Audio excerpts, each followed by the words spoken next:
that this act is a vital tool for protecting the American people and securing the economic foundations of our national defense. The DPA was enacted during the early days of the Cold War to ensure that the United States could rapidly scale up domestic industrial capacity in times of national emergency. Over the past 70 years, it has stood the test of time, empowering presidents from both parties to respond to urgent security needs with decisive action. The world has changed dramatically since the DPA was first signed into law. Bless you. The threats we face today are more complex and often more economically driven than ever before. Threats from adversaries weaponizing supply chains to our dangerous over-reliance on foreign sources for critical minerals, pharmaceuticals, and defense components. The DPA gives us the authority to meet these challenges head-on. And as chairman of this committee, I believe ensuring the DPA remains a focused, reliable, and agile authority to support national security and true national emergency response is among our committee's highest priorities and responsibilities. The standing rules of the Senate provide this committee with jurisdiction over the defense production and economic stabilization. As we consider improvements to this act, we have an opportunity to ensure that the law continues to support American security and resilience in the years to come. That means keeping the DPA tightly tailored to the purposes for which it was created: defense production, emergency preparedness, and the protection of critical domestic supply chains. We must ensure that the DPA supports the defense industrial base, the backbone of our military strength. That includes investments in munitions manufacturing and advanced technologies that enable our warfighters to deter and defeat threats. It is also important to secure certain economic supply lines critical to our national interest. Whether that is from domestic mining and processing of rare earth elements to building out second source capabilities for antibiotics and essential pharmaceuticals, which are overwhelmingly sourced overseas today.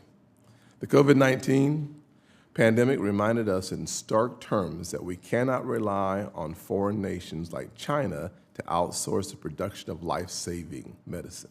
The DPA has also helped Americans in moments of natural disaster and national emergency, including supporting disaster relief efforts and ramping up production of PPE during COVID.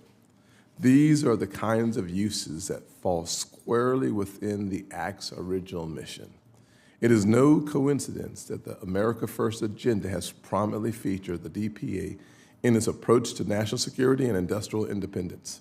Notably, President Trump's executive order on critical minerals recognized that long-term security means reducing dependence on geopolitical rivals for resources we need to defend our homeland and grow our economy. Let me close by thanking our witnesses for being with us today and taking your time and providing your insights that are necessary.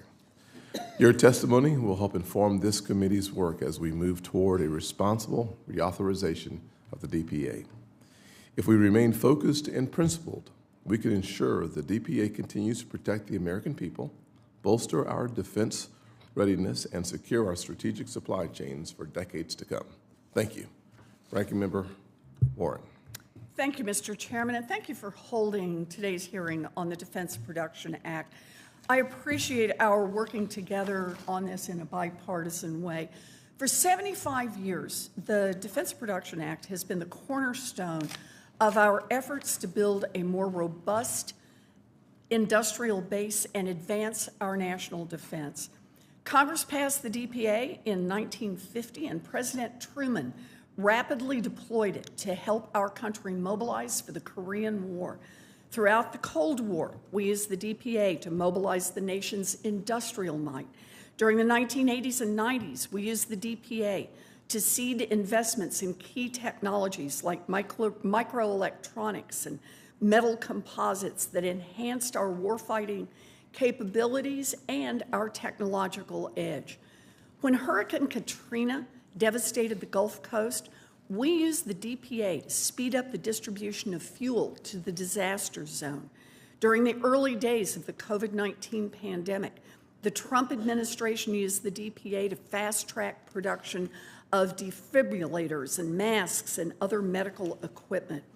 When the People's Republic of China threatened to cut off our access to critical minerals, the Biden administration used the DPA to jumpstart critical mineral production in the United States.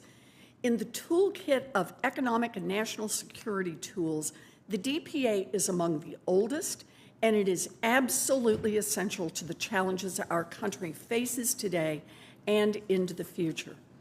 For decades, our nation offshored jobs and industries. We failed to invest in growing, dynamic, competitive markets in critical industries here at home.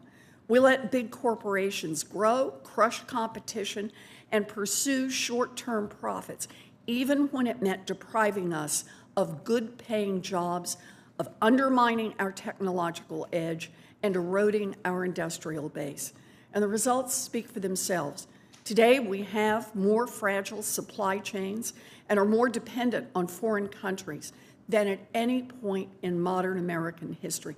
Just take a few examples. In 1990, we made 37% of the world's chips. Today, we make only 12%. In 1986, we had U.S.-flagged ocean-going vessels. Today, we have 80. Because of offshoring by Big Pharma, 9 out of every 10 prescriptions filled in the United States was manufactured overseas. This leaves us dangerously vulnerable. It takes one major disruption, a fire at a factory halfway around the world, a war between two foreign countries, or a natural disaster abroad or at home to cause massive supply chain disruptions. In 2021, a drought in Taiwan and severe weather in Texas led to a global semiconductor shortage that shut down production lines across the United States. Experts estimated that this single disruption cost the United States economy $240 billion in 1 year alone. A similar disruption in the supply chain for life-saving drugs and antibiotics could be economically devastating and cost American lives. As we struggle, the People's Republic of China moves forward. China has used non-market policies and practices to capture crucial industries like semiconductors, batteries, and pharmaceuticals, industries that we once dominated. China is also using its leverage over critical supply chains to exert more influence internationally. In recent months, the Chinese government has implemented bans on export of critical minerals and rare earth magnets to the United States in response to President Trump's tariffs, and even told countries like South Korea that rely on Chinese inputs that they must stop exporting critical minerals and equipment to some U.S. companies. We don't need to accept this. We have the tools to reshore critical supply chains. We can deepen cooperation with our allies, and we can build resilience here at home. One tool to help us do that is the Defense Production Act, which we must reauthorize before it lapses in September. Mr. Chairman, I appreciate your holding this hearing, and I am eager to work with you on these critical issues. Thank you very much, Ranking Member, and we'll turn to our witnesses before us today. Our first witness will be Ms. Mckinsey Lyon, Vice President for External Affairs at Perpetua Resources. Ms. Lyon, you are now recognized for 5 minutes. Thank you. Good morning, Chairman Scott, Ranking Member Warren, and members of the committee. Thank you for this opportunity. My name is Mckinsey Lyon. I'm an Idahoan, and I'm Vice President of External Affairs for Perpetua Resources. And I'm here today to share the story of the Stibnite Gold Project, which is located in the heart of central Idaho and is designed to return to and restore an abandoned mining site and responsibly produce gold and the critical mineral antimony. And I hope to share with you how the Defense Production Act has successfully saved America's only reserve of antimony. Over the past 2 decades, China has invested more than $57 billion in controlling critical mineral supply chains around the globe.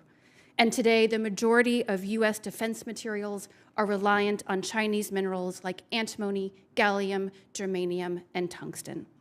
China is wielding this dominance as leverage and has formally cut off all exports of antimony, gallium, germanium, and tungsten to the United States, wounding our defense readiness and American manufacturing capabilities. Yet, when the American defense industrial base turns to American miners to fill the gap, we are hobbled out of the starting gate with a 29-year average from identifying a mineral resource to getting it out of the ground. Put it simply, we are dangerously reliant and we are behind. And antimony is a great example. We have no domestically mined source of antimony. Today, China, Russia, and Tajikistan control 90% of the global supply. But it is critical to our energy, technology, and defense readiness. In addition to numerous commercial applications, the Department of Defense uses a specialized form, antimony trisulfide, as a key non-replaceable component as the primer in hundreds of munition types. But in 2021, China informally stopped shipping our sole source of military-grade antimony trisulfide to the United States. This is the context for our DPA award to revive the stibnite mining district. But the story is not new. On the eve of World War II, the Japanese blockade in the Pacific and invasion of China blocked the American supply of tungsten and antimony that we needed for the war effort. So through the U.S. Strategic Materials Program, a precursor to DPA, the government enabled the stibnite mine to supply both antimony and tungsten for the Allied war effort. The men and women of Stibnite, Idaho are credited with shortening World War II by a year, saving 1 million American lives. That's how important it is to access these minerals in our backyard. Today, stibnite has one of the largest resources of antimony not controlled by the Chinese, but the site was left abandoned. In 2010, our company set out with a vision that we could redevelop stibnite for gold and antimony while providing comprehensive environmental restoration to this abandoned site. But in 2022, we were 12 years on and $300 million in and facing another permitting delay. As a single asset company entirely reliant on private investment, the market was exhausted by delay. We were almost out of funds and running out of options that wouldn't stall development. These are the moments that the Defense Production Act was created for. An open solicitation under DPA was our lifeline. China had just stopped shipping antimony trisulfide to American defense manufacturers, and thankfully the leaders of the Army's Picatinny Arsenal, the Industrial Base Policy Office, the Defense Logistics Agency, and the Air Force contracting team acted with urgency to bring us into the program. It has since invested $59 million. That $59 million kept our permitting process on track, and as of this week, we have earned all of our federal permits. It attracted an additional $54 million in private investment, giving hope to the market. And it put us on the precipice of a $2 billion investment in rural Idaho, meaning hundreds of jobs and more than $500 million in federal and state taxes. With all federal permits now in hand, we proudly consider ourselves a DPA success story. DPA's effectiveness is due in large part to its agility to meet industry where its needs are, whether to advance feasibility studies, expand processing and manufacturing capabilities, and provide offtake certainty. DPA needs to step in when the private market cannot. America's excellence is rooted in innovation, hard work, and competition, and DPA is a powerful tool to supercharge this excellence when we need it the most. It is the temporary scaffolding American businesses need to be resilient in hard times so that we can respond to our nation's needs. Mr. Chairman, Ranking Member, I'd like to thank you for your leadership on this issue, and I look forward to this discussion. Thank you, Ms. Lyon. Next, we'll hear from Mr. Jared Brown, Executive Director of Global Shield. Mr. Brown, you have 5 minutes as well. Thank you, and good morning, Chairman Scott, Ranking Member Warren, and distinguished members of the committee. I'm honored to testify you before today on the importance of the Defense Production Act to our national security and defense. My name is Jared Brown, and I am the co-founder and executive director of Global Shield. We are a nonprofit organization dedicated to helping the nation manage global catastrophic risk. Simply speaking, global catastrophic threats are the very worst crises our nation could face and range from nuclear war to global pandemics. They pose the risk of trillions of dollars in economic damage and millions of lives lost. These threats are so concerning that Congress passed the Global Catastrophic Risk Management Act into law in 2022 to help prepare the U.S. for these threats. The DPA is a core instrument of the nation's preparedness for and response to global catastrophic risk. As you are aware, the DPA's Title I authorities ensure that government is given priority access to products and services that are necessary in a time of crisis. DPA's Title III authorities help ensure that we have adequate supply of those products and services in a time of need. In the context for planning for and responding to catastrophes abroad and at home, I would like to make 3 key points about the future-ready DPA. First, it is not an exaggeration to say that dealing with any worst-case scenario that you can imagine depends, in part, on DPA authorities. Be it a major global military conflict, a pandemic killing millions of Americans, a terrorist use of a chemical or biological weapon in a U.S. city, or a catastrophic hurricane or earthquake. All of our plans include the use of authorities under this act. For every national security crisis that keeps policymakers up like you at night, the DPA is an indispensable tool for saving American lives. Therefore, we urge Congress to reauthorize and modernize these authorities this year. Second, even though our government agencies know how critical DPA authorities are in catastrophic scenarios, our plans for using the authorities are often based on unrealistic expectations about the private sector. Often, the government's planning says, in effect, if we had a shortage of this key good or needed more of this key service, we will use the DPA authorities and hope that the private sector can respond. However, just because the government has the authority to order the more production of a good does not mean, of course, the private sector can magically summon up that service. Therefore, government agencies must work more closely with industries and service providers to better understand their true capabilities ahead of a crisis. We recommend that you reauthorize and modernize the DPA's Title VII authorities so that government agencies can improve plans with private sector experts to anticipate problems, and so that government agencies can deploy private sector experts into government during a crisis. Third, since the end of the Cold War, oversight and coordination in the DPA inside the executive branch has atrophied. Congress has made numerous attempts to revitalize good governance inside the executive branch through past reauthorizations of the DPA, including with the creation of an interagency DPA committee, also known as the DPAC. Unfortunately, these reforms have not been successful as hoped. What makes this situation worse is that the private industry and supply chains are vastly more complicated and sophisticated than they were in 1950.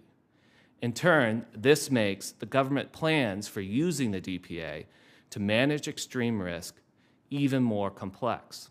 To help address this problem, we recommend that Congress improve the transparency and governance of the DPA under Title VII. It will benefit the nation both before and during a crisis if the private sector and policymakers are more aware of how the government plans to use DPA authorities during a real catastrophe. Thank you again, committees, for your attention to this important DPA authority and for its use in safeguarding America. With that, I look forward to your questions and supporting future reauthorization efforts. Thank you, Mr. Brown. Next, we'll hear from Dr. John McGinn, Executive Director of the Baroni Center for Government Contracting at the George Mason University. Great. Thank you, Chairman Scott, Ranking Member Warren, Senator Moreno, Senator McCormick, for the opportunity to speak with you today. I run the Center for Government Contracting at George Mason University, but prior to that, I was a career SES responsible for DPA authorities in DOD, Title III and Title VII, specifically CFIUS, which we'll talk about. But from my opening statement, I want to focus on how we can strengthen the DPA for the future. As you both outlined, the DPA gives the President broad authority to ensure timely availability of essential domestic industrial capabilities. As I described in my written testimony, there are 3 active titles, Title I, Title III, and Title VII, that have been used with great effect, as Senator Warren outlined, for decades. While the authority is strong overall, there are some opportunities for strengthening and revitalizing the authorities. First of all, I recommend that it is essential to keep DPA firmly focused on defense and national security issues, in particular threats from our critical competitor, China. Using DPA outside of direct national security or national emergency purposes threatens the viability of this unique tool of our industrial base. DPA Title I. Title I is focused on the distribution and allocations of goods and services. It has been used to prioritize the contracts of many key defense systems for decades, and it also was used to great effect during the COVID-19 crisis, rating over $3 billion in contracts for the production of ventilators and protective personnel equipment. While this works well, at the national level, the DPA is governed by old and overlapping executive orders spanning several administrations that need to be refreshed and simplified. The Trump administration should conduct a thorough review to better orient DPA policies and practices for today's challenges. DPA Title III. So Title III, as our colleagues have outlined, is a tremendous tool for building industrial capacity through grants, loans, purchases, and purchase commitments. 2 examples of recent impact include $1 billion, which is appropriated during COVID through the CARES Act for pandemic response, as well as other industrial-based needs. And then in 2023, over $500 million was appropriated for projects in areas such as specialty chemicals, hypersonics, microelectronics packaging, strategic and critical materials, minerals, and solid rocket motors. Title III, however, could be significantly strengthened by three ways. Number one, removing the non-delegable requirement that the President sign each DPA determination, which greatly reduces and slows the process through which DPA projects are developed and executed. Number two, enabling the use of purchase commitments to create a guaranteed demand signal over time for industrial capabilities such as critical minerals. These offtake agreements will, through purchase commitments, will do that. And then finally, third, raise the DPA fund ceiling, which is currently at $750 million, to enable the use of purchase commitments and other Title III investments. Title VII. Title VII has several components, including industrial-based assessments, voluntary agreements, and it governs the Committee on Foreign Investment in the United States, or CFIUS. Title VII can be strengthened by 3 areas, 2 of which have to do with sections of Title VII that have been scarcely used since the end of the Cold War. The first is Section 708, which permits the government to establish voluntary agreements between government and industry in specific sectors, such as critical minerals or the like. That would be, as we noted in a recent report that we published on Title VII, increasing the use of these voluntary agreements is a critical way to increase overall industrial capacity. Section 710 enables the establishment of a cadre of industry executives to be trained for government service in the event of a national emergency. This National Defense Executive Reserve has not been active since the end of the Cold War, and we need to develop a new model for how to use National Defense Executive Reserve in the future. Finally, the 2018 Foreign Investment Risk Review Modernization Act, or FIRMA, which Congress kindly passed and the President signed, modernized CFIUS to address concerns principally from China. But there's always room to improve this authority. There's several bills that have been introduced, including the Bipartisan PASS Act and the Bipartisan PROTECT Act, and I look forward to their consideration by Congress. In conclusion, the DPA is a critical presidential authority designed to specifically address the industrial issues we face today. It's been reauthorized 53 times, and in most recent cases has been extended for 5 or 6 years. It is vital that the Congress reauthorize DPA, and it's incredibly heartening to hear that you're all committed to do so. I respectfully recommend you work to complete a long-term reauthorization this year, if at all possible. Thank you very much for your time and and I look forward to your questions. Thank you. Lastly, we have Dr. Rush Doshi, the CV Starr Senior Fellow at the Council on Foreign Relations. Dr. Doshi, you're recognized for 5 minutes. Thank you. Good morning, Chairman Scott, Ranking Member Warren, distinguished members of the committee. Thank you very much for the opportunity to testify today on the Defense Production Act. My remarks will make 4 points. First, China is an ambitious and formidable competitor. Second, the United States needs the DPA to cope with the various military and non-military challenges that China poses. Third, China's system has far broader authorities than the DPA, putting us at a disadvantage. And fourth, smart reforms to the DPA can address concerns about overuse without narrowing its scope. I'll now discuss each of these. First, China has a grand strategy to displace U.S.-led order. It seeks to catch up and surpass the U.S. technologically, to make the world dependent on China's supply chains economically, and to acquire the capability to defeat U.S. forces militarily. It is now 130% of U.S. GDP by purchasing power, 2 times the U.S. share of global manufacturing, and 2 times U.S. power generation. Second, without DPA reauthorization, we simply cannot address China's military and non-military threats. Beijing is is undertaking the fastest military buildup in its history. It now boasts 200 times our shipbuilding capacity, 80% of global drone production, and global leadership in hypersonics. In 5 years, it will add 65 vessels to its navy, which will then be nearly 50% larger than ours. By contrast, in a conflict with China, we would expend our most critical munitions within about a week. We also face significant non-military challenges. One is a new era of cyber warfare. Beijing is planning cyber attacks on critical infrastructure across sectors like power, water, gas, telecom, and transportation, which would affect the lives of tens of millions of Americans. Another challenge is a new era of geoeconomic warfare. Beijing is leveraging its chokehold on rare earths and rare earth magnets today to throttle American manufacturing in the current trade war. It could do the same in antibiotics, where it has a 90% market concentration, denying Americans life-saving medicines. The DPA is critical to addressing these threats. DPA Title III can fund new production lines for cruise missiles and uncrewed systems, expand shipyard capacity, and reshore the batteries, motors, and rare earths China now makes. DPA Title VII can help us find PRC threat vectors in our networks and critical dependencies in our supply chains. And DPA Title I and Title III can help us reallocate goods or boost production after a debilitating cyber or supply chain attack. Failing to extend the DPA or narrowly reauthorizing it to focus exclusively on defense items, as some propose, would risk leaving us dangerously exposed. It deprives President Trump of a tool that he needs to win the current trade war or to reshore production. It undermines his executive order on critical minerals, which is grounded in DPA authorities. It makes it harder for us to deal with cyber attacks and supply chain shocks, and it makes a future Operation Warp Speed all but impossible.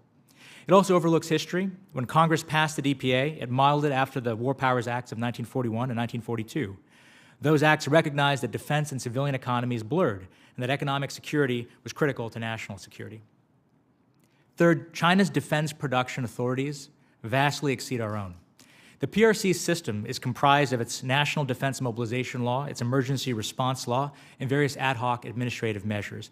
It legally requires all PRC citizens, companies, universities, and state-owned enterprises to fully support defense mobilization. The PRC effectively has total power to redirect production, reassign personnel, and requisition property. The PRC also maintains a detailed registry of mobilization assets. Americans would rightly reject this system, which is far more coercive than our own. We should also recognize that China's system might move more quickly and comprehensively and effectively against us in a crisis or conflict, and we should therefore be wary of scaling back our system, which has served us for 70 years, prematurely. Fourth, we can reform DPA, I think, without narrowing its scope. First, I think instead of narrowing the DPA to military production only, Congress should consider updating the definition of national defense, as it has many times in years past, this time by providing relevant domains, scenarios, threats, or tiered justifications for invoking DPA. That could keep DPA flexible, keep it strategic, without making it a catch-all tool. Second, Congress should allow DPA Title III investments in allied nations that support the defense industrial base. China outscales the United States today, but the U.S. with its allies outscale China if we work together. Third, Congress should establish multi-year DPA title funds and authorize and appropriate funding for key national security priorities like missile production and rare earth processing, as we've already discussed. And fourth, Congress should appropriate funds and encourage agencies to reactivate the now dormant National Defense Executive Reserve, originally established under DPA Title VII, to ensure a pool of industrial experts available in a crisis. Since the 1950s, Congress has reauthorized or extended the DPA more than 50 times. In light of the current China challenge, it's critical to do so again. I thank you for your time, and I look forward to your questions. Thank you very much, Dr. Doshi. We'll first have our questions come from Senator Moreno. Will take my spot, and I'll take his later on. All right, perfect. Well, thank you, Chairman, for doing this, for having this very important session. It's something that's long overdue. So start with you, Dr. McGinn. You talked about CFIUS, near and dear to my heart. As you know, CFIUS plays a critical role in reviewing inbound foreign investments, as you described. President Trump recognized a glaring loophole in the law, which currently does not cover greenfield investments, but rather only allows CFIUS to review investments of acquisitions of existing U.S. companies. I introduced a bipartisan bill called the PROTECT Act with my colleagues Alyssa Slotkin and Senator Tim Sheehy, which would close this loophole and ensure that all greenfield and brownfield transactions from foreign countries are concerned are reviewable by CFIUS. Do you believe that this would be helpful to better protect our national security from potentially harmful or threatening investments by foreign countries? Thank you for the question, Senator Moreno. As you know, CFIUS is an incredibly powerful tool for our government to protect national security interests. And greenfield investments have long been kind of not part of CFIUS because CFIUS looks at individual business transactions. So, but it is totally the prerogative of the Senate to consider adding that as a potential thing that should be covered under CFIUS. And I look forward for the conversations that you're going to have in the deliberations on that, and in working with the agencies to see the practical kind of ramifications of that and how that would be doable. Yeah, we'd love to have you take a look at the bill if you haven't already done it, and we'd love to get that across the finish line. It's a rare bipartisan bill, and hopefully we can get that done. It's common sense. I'd love it. Along those same lines, I understand that the DPA fund, which is held by Treasury but managed by the Department of Defense, used to be managed at an Air Force research laboratory housed at a place called the Wright-Patterson Air Force Base in Dayton, Ohio. But over the last 2 years, the Pentagon moved the management of the DPA fund out of Ohio and centralized it in a new management structure called the Defense Priorities and Allocation System. However, heard concern that this new system does not adequately follow established contracting best practices. Dr. McGinn, could you talk about DPAS system's shortcoming and contrast them to the phenomenal, world-class, perfection management system in Dayton, Ohio? Not biased at all in that question, though, to be clear. Thank you, Senator. Yeah, so the Air Force is currently the executive agent for the conduct of Defense Production Act Title III projects, and they've delegated further to Wright-Patterson Air Force Research Lab to do the contracting and execution of Title III projects. And so that is, but that is still the case that they're doing that. The DPA fund is managed by the Department of Defense. I was not aware that that is not managed by, as far as I know, by the Wright-Patterson itself, but by the Office of Secretary of Defense. So there hasn't been a movement of that degree. But the work I've worked with the personnel at Wright-Patterson when I was in government, and they are phenomenal, and they continue to do phenomenal work. Yeah, they moved the functions out, which in reality is we should move moving functions in to centralize that. It makes sense to have all of that together. It makes, as you know, a lot of efficiencies. And I don't want to keep picking on you for questions, but we'll keep it going here. I'm particularly concerned that the powers that over the last administration, the DPA powers were bastardized in a sense and expanded beyond congressional intention by the Biden White House in areas like green energy, for example, which was clearly a political move, not a national security move.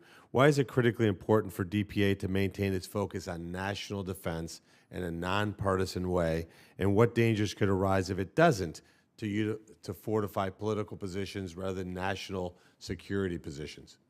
Great question, Senator. Yeah, I would say as we've seen very clearly in this hearing, DPA is a bipartisan supported authority, and it works best when it really focuses on those bipartisan kind of interest areas. And the real priority areas for DPA have been traditionally defense or true national emergency efforts. Now, if when DPA is used in other ways, such as what you were referring to, it sometimes can become politically kind of charged. And if the DPA becomes politically charged, that is always really bad. And some of the things that we live with today, for instance, the cap on the DPA fund of $750 million, that is a result of a previous reauthorization of the DPA where there was some projects were done that were not agreed with politically that then led to the reauthorization to put more strictures around DPA. So it is imperative to keep DPA focused on clear bipartisan focused efforts, and if priorities are in other areas, there are other means to do those kind of legislative efforts. I yield, but Mr. Chairman, I think and for the ranking member, I think that's really important as we discuss DPA, that it becomes completely apolitical, and it's about protecting our country and not getting into political priorities and using funds that way. So thank you. Agreed. Ranking Member Warren, you are next. Thank you, Mr. Chairman. So I disagree with the president's disastrous approach to worldwide tariffs. He's causing economic chaos and uncertainty that are hurting workers and working families and small businesses all around this country. If he continues his giant game of on-again, off-again tariffs, he's going to push our country into a recession. Tariff reform is badly needed. The mantra embraced for decades by many Democrats and Republicans alike that free trade with China would somehow work to our favor was flatly wrong. Those policies, combined with China's aggressive trade practices, have cost millions of Americans their jobs. They have also undercut our economic and national security. Beijing is increasingly using its significant leverage over critical supply chains to exert influence around the world while the United States stands by. Now, during the Biden administration, the PRC restricted the export of several critical minerals, gallium, germanium, graphite, antimony, right, in response to U.S. export controls. Now, during the Trump administration, the PRC has cut off access to several more critical minerals. Mr. Doshi, you worked on China policy at the National Security Council, and you have seen the importance of addressing China's leverage over critical supply chains. How important is the Defense Production Act to reshoring those critical chains and competing with China? Well, thank you, Ranking Member Warren. It is essential. 30 years ago, when China joined the World Trade Organization, the United States was about 30% of global manufacturing value add. Today, we're 17%, and in 5 years, we might be 11%. That's not a great situation. As you mentioned in your opening, the Defense Production Act is critical to expanding American industrial capacity. If we want to reduce dependence on Chinese critical minerals, we need DPA. If we want to produce cruise missiles or ships, we need DPA. If we want to surge production after a supply chain attack, we need DPA as well. I think it's essential right now with China throttling American industry by going after rare earths and rare earth magnets in the trade war. I think President Trump needs DPA in order to be able to effectively negotiate with the PRC. Yeah, I agree with you on this. I don't support the president's trade war in the way that he's conducting it, but I do think that the president needs tools like the DPA to be able to stand up to Xi Jinping. We also need a strong DPA to protect our medical supply chains and protect us from persistent shortages of many generic drugs. We can't defend our country if we can't provide life-saving drugs to our service members and to our citizens.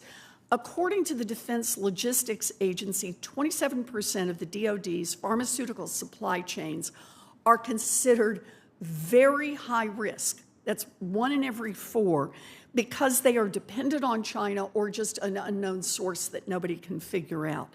Another 27%, that puts us well over half, is at high risk because they are dependent on non-Trade Agreement Act compliant countries. Mr. Brown, we have become dangerously dependent on foreign countries for pharmaceuticals, including active pharmaceutical ingredients. How should we be using the DPA to onshore drug manufacturing, to address shortages, and to build resilience?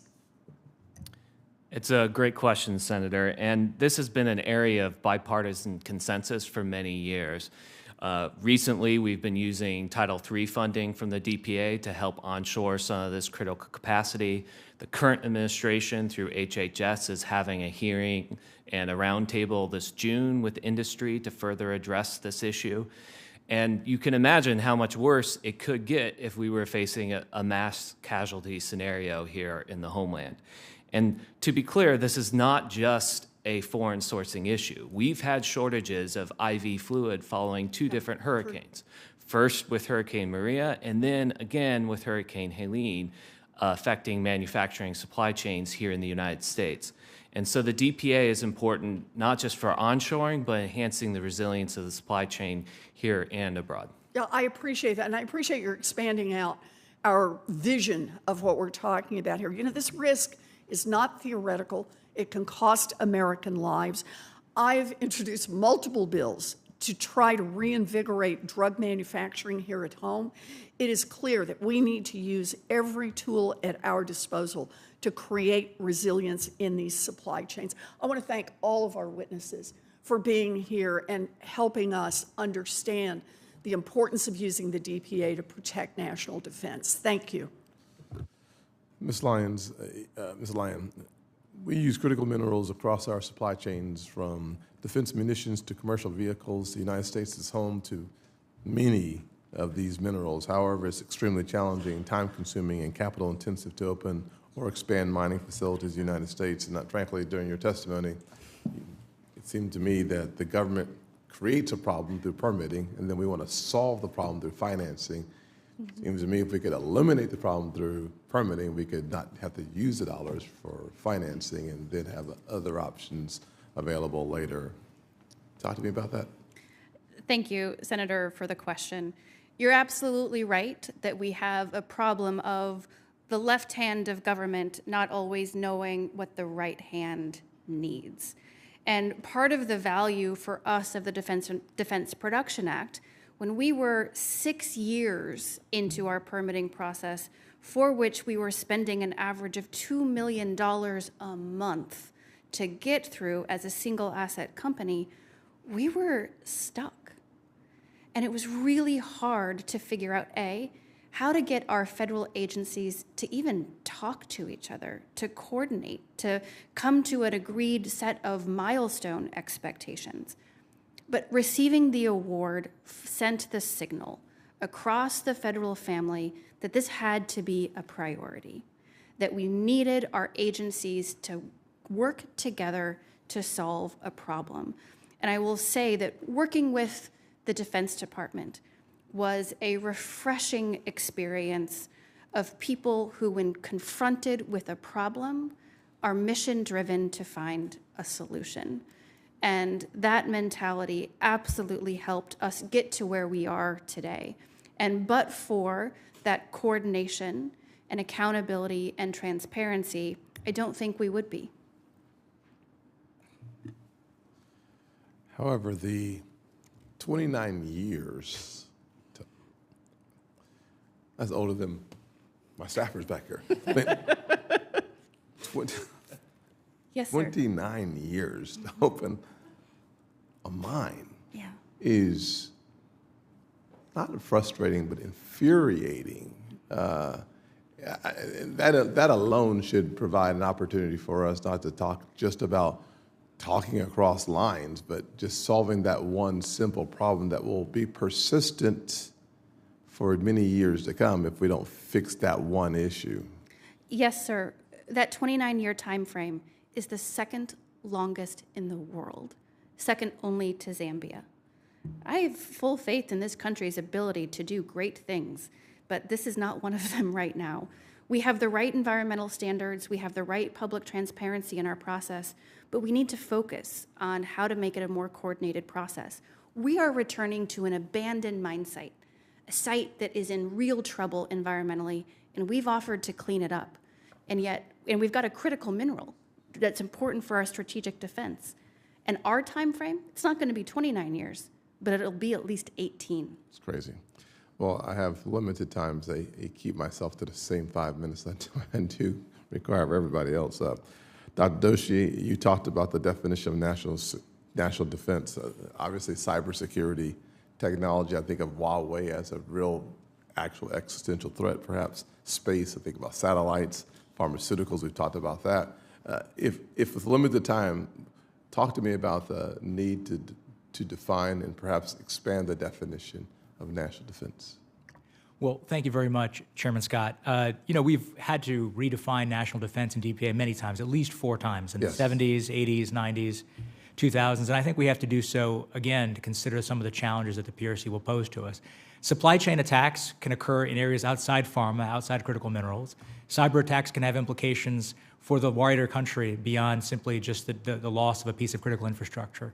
I think expanding the definition could be done in multiple ways, sir. One way is to list out scenarios that we want to plan against. Another is to list domains, as we have in the past, like space, that we want to make sure we're defending in. And another would be to offer tiered justifications. If this, then DPA can be activated, which should allow us to address some of the concerns Senator Moreno raised about the excessive use of DPA, hopefully depoliticize it. And I guess my answer, sir, would be definitions can help depoliticize the term. Thank you. I'll return my 15 seconds, and Senator Kim, you're next. Thank you, Chairman. Mr. Brown, I wanted to start with you just to talk through and build off of some of what was talked about. The Strategic Active Pharmaceutical Ingredient Reserve, it was created as a pharmaceutical equivalent in many ways to the Strategic Petroleum Reserve to reduce supply disruptions of key pharmaceutical ingredients. However, instead of financing it to maintain nearly 2 years' worth of supply and incentivizing private industry to incorporate it into a means to wean off of reliance on overseas supply, it's sitting right now in the single digits in capacity. So I guess, Mr. Brown, I just want to ask you, are there ways that we can use the DPA to more effectively leverage this reserve to reduce supply chain disruptions and drug shortages in the short term? Yeah, Senator, I think this is an important point of how we can modernize and even look at what we used to use the DPA for, which is for stockpiling and reserves. As you mentioned, the Strategic Petroleum Reserve was also authorized under the DPA. Mm-hmm. And so as Congress looks ahead to a possible reauthorization and modernization of the Act, I do think this is one of those subjects that could be relooked at with an eye towards how we handled the Cold War with future 21st century threats in mind. I will also add that, as has been mentioned by my colleague, there is some discussion around the cap that is on the DPA Title III fund. Mm-hmm. This is, to me, largely an appropriations and budgeting issue, and so working closely with the appropriators on this issue is an important initiative.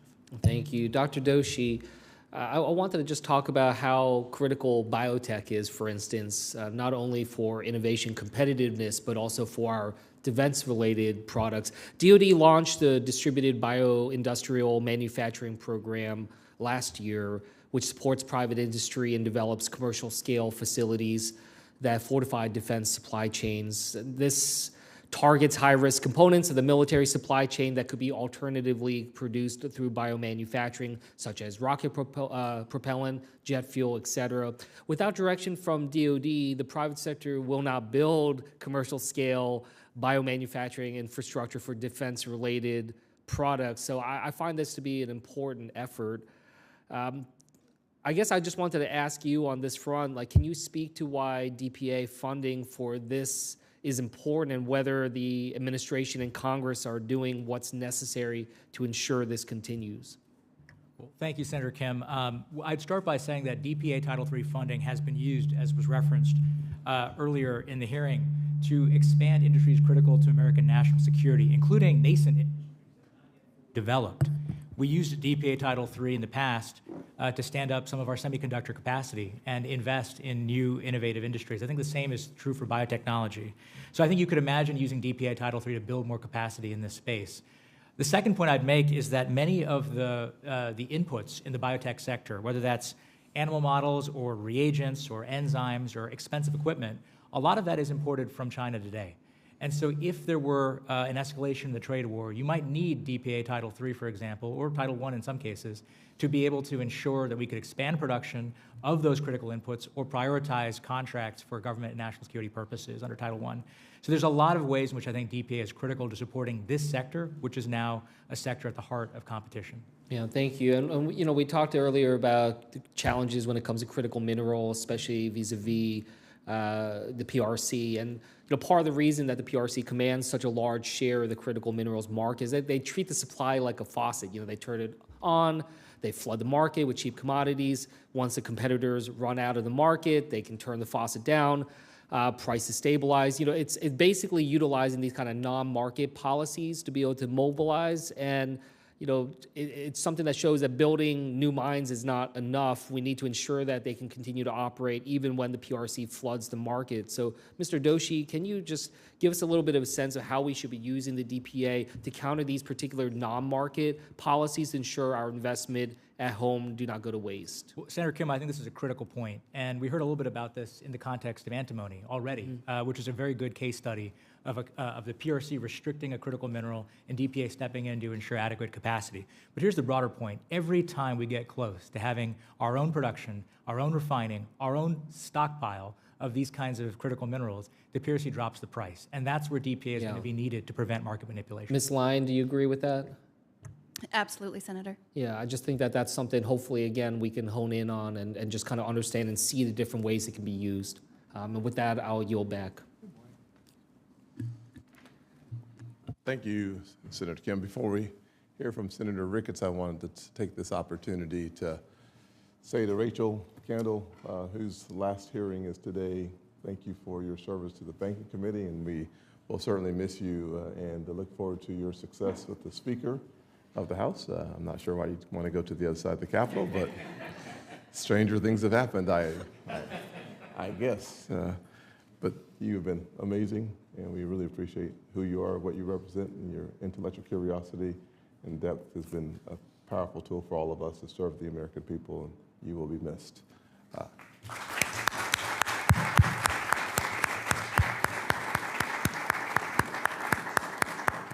Senator Ricketts. Well, thank you, Chairman Scott, for holding this hearing. And thank you to all of our witnesses here today to take the time to be able to talk to us about the important issues of the Defense Production Act. Communist China poses the single greatest threat to our country outside in the international forum. It's a threat to our nation economically, militarily, and we remain too reliant right now on Communist China for essential inputs. We've seen what happens when the CCP decides to weaponize its control over key supply chains, cutting off exports, manipulating markets, and using state-owned enterprises to undercut American producers. This is a vulnerability that we cannot afford. And Rush, I know you and I have had this conversation many times. I just spoke with Secretary Rubio yesterday in a hearing about what Communist China could do as far as an energy blockade of Taiwan. And we were also then discussing mineral supply chains around the world. If we're serious about winning in this era of strategic competition, then we need to use every tool available to rebuild our domestic capabilities and reduce our reliance on Communist China. So, Ms. Lyon, how much of your company's project's timeline were consumed with federal permitting process, and how does that affect your ability to scale quickly in response to national security needs? Thank you, Senator, for the question. Great question. Overall, what will be our 18-year time frame from identifying these minerals to getting them out of the ground, should everything stay on track, over about 9 years was absorbed by the permitting process, which represents about a $400 million investment in total by the company. So about 9 years. Yes, sir. Yeah. So, Mr. Doshi, so if there were to be a conflict with China over Taiwan, how long do you think that would last? I mean, just ballpark, I know it's a very hypothetical question, but is it going to last 9 years long? Well, Senator, we need to move faster than 9 years. Yeah, that would be what my take on it would be too. Ms. Lyon, do you believe current permitting timelines are compatible with the urgency of reducing our reliance on communist China for critical minerals like cobalt or antimony? No, sir. And just to put it in perspective as well, your time frame, when I was governor of Nebraska, we were trying to raise a levee around Offutt Air Force Base and STRATCOM. You may know that STRATCOM controls all of our nuclear weapons. Offutt Air Force Base is where it's located. The Army Corps took 6 years to get a permit to raise that levee 2 feet. I'm guessing that was somewhat less complicated than what you were asking for in your permit. Ms. Lyon, as we look to reauthorize the Defense Production Act, what improvements would you recommend making to streamline the permitting and environmental review timelines for DPA to support project planning? Senator, thank you for the question. I think one of the most important things that we can do is make sure that the left hand of government knows what the right needs. Having the Department of Defense being able to coordinate and work with the permitting agencies to flag projects that are critical for prioritization is absolutely critical. The recent addition of projects to the Permitting Council, I think, will absolutely benefit the long-term delivery of critical minerals to this country, to provide transparency and accountability into the process to make sure that things are prioritized and stay on track. Okay, great. Dr. McGinn, can you weigh in on that too, please? I think yes, permitting is a major challenge as you outlined and Ms. Lyon did, and I think that would be a critical a point of reform that you could get through. You don't need to use the DPA reauthorization to do that, but it is really hindering our ability to build and rebuild critical mineral kind of capacity in the United States. Great, thanks. Well, the DPA is a powerful tool, but like any tool, it can be misused or exploited if it's not properly guarded. It makes little sense for the U.S. to pour federal taxpayer dollars into shoring up our supply chains only to have those funds ultimately benefit our adversaries. Dr. McGinn, how does the DPA currently adequately prevent companies with ownership ties to foreign adversaries from receiving funding or contracts under the Act? Under the Act, your companies that are U.S.-based companies or companies that are based in Canada, or the U.K. or Australia are permitted to compete for Title III projects. So they have to, and then under the contracting, the companies are have to be domiciled in one of those areas. Okay. Well, since the chairman's not here, I'm going to go ahead. I think I'm the new chairman, or are you the chairman now, Rounds? You're next. Okay, great. So I'm going to go ahead and take a couple extra minutes here then. So, Dr. McGinn, how rigorous is the foreign entity vetting process in the DPA award pipeline compared to the traditional DoD procurement procedures under the Defense Federal Acquisition Regulation Supplement? It is under the same authority. So it's all pretty relative. Yeah, it's all. That's correct. It's distinct from like a CFIUS, which is for a review of a transaction when they specifically look at ownership kind of, but all the standard the DFARS rules that you cite would go for Title III projects. All right. So you think it's sufficient as it is? Is that accurate? I haven't seen any evidence to point me that it's not. Mr. Brown, can you weigh in on that too, as far as making sure our foreign adversaries don't benefit from our taxpayer dollars? Do we have sufficient safeguards here?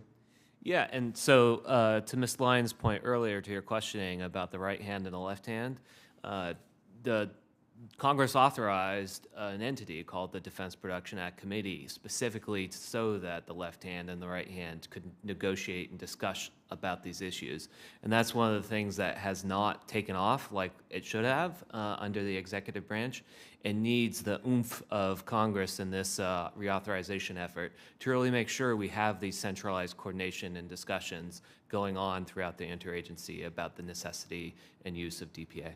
Okay, great. Thank you very much. Mr. Rounds. Oh, well, I was going to say, Ranking Member, have you already asked your questions? Okay. Okay, great. Thank you. First of all, thank you for the opportunity to visit with all of you today. It is appreciated that you come in and to do this with us. We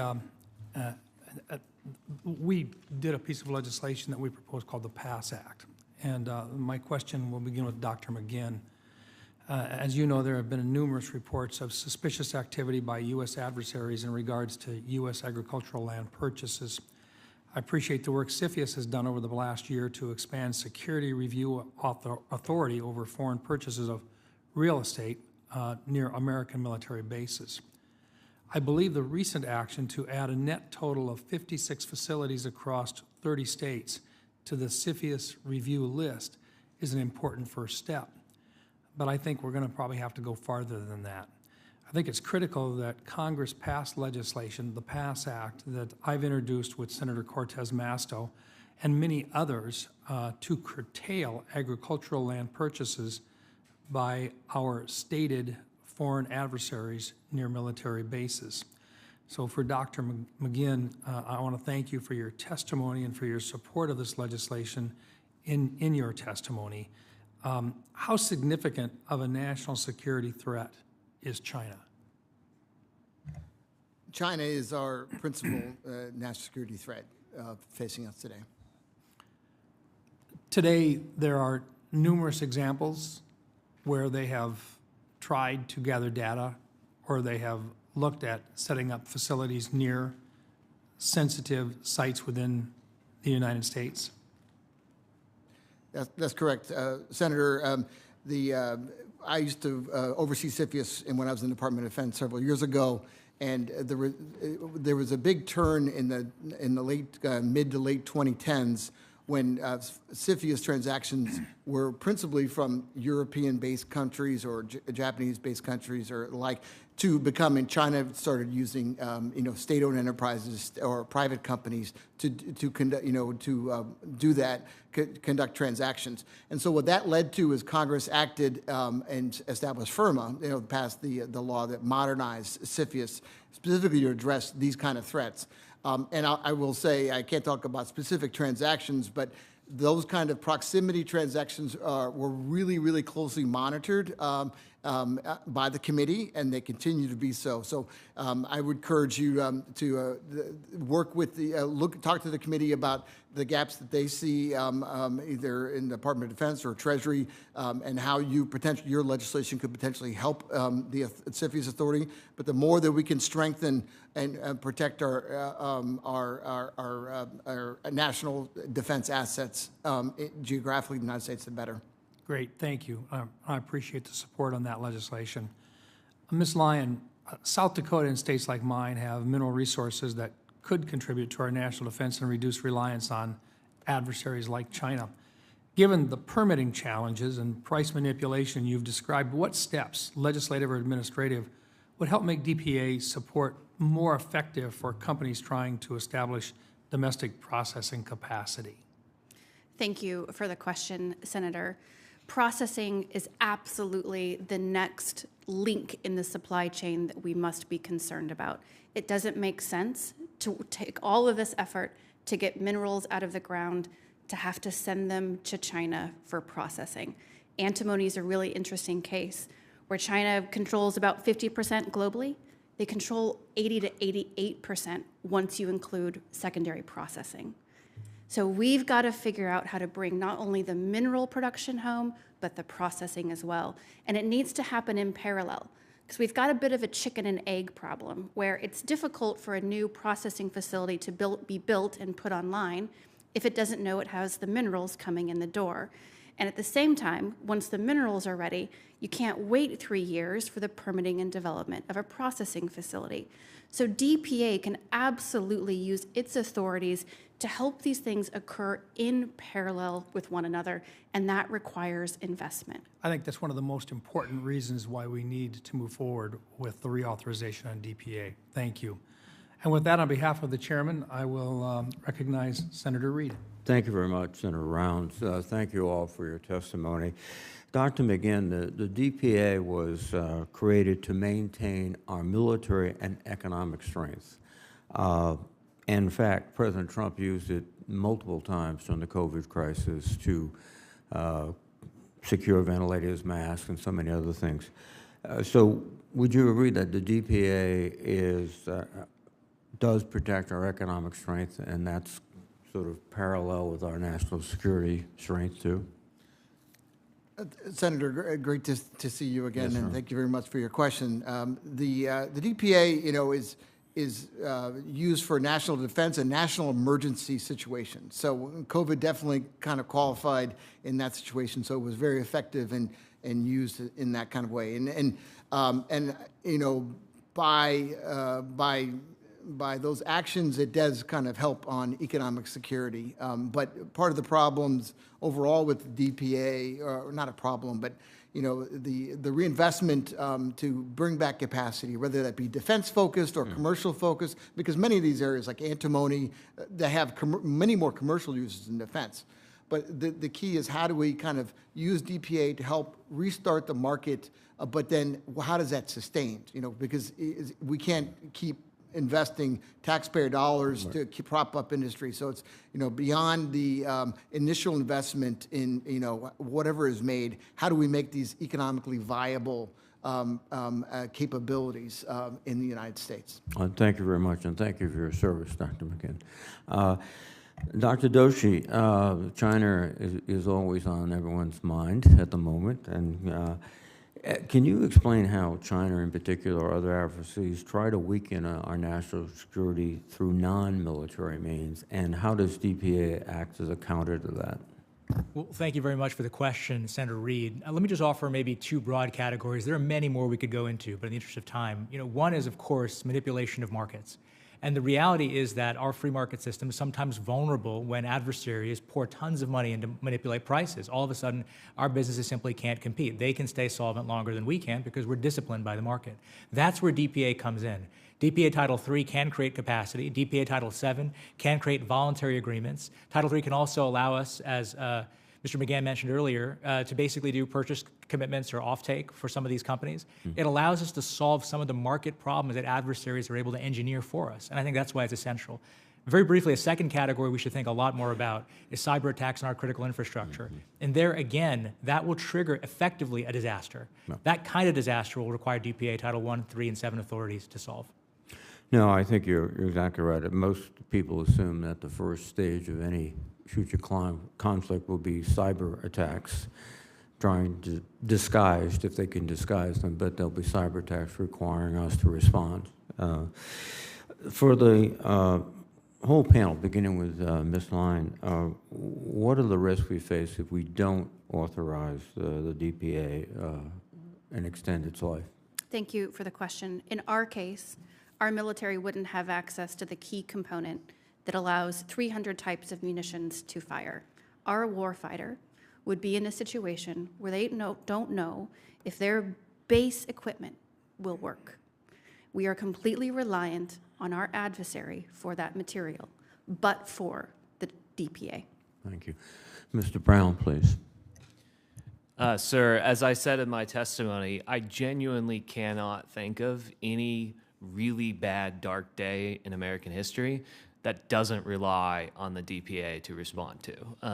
There isn't a scenario that I can genuinely imagine that keeps you up as night as the Armed Services Ranking Member about which the DPA wouldn't be used. And so without reauthorizing this, or at least replacing it with some other similar set of authorities, our catastrophic response plans are gutted.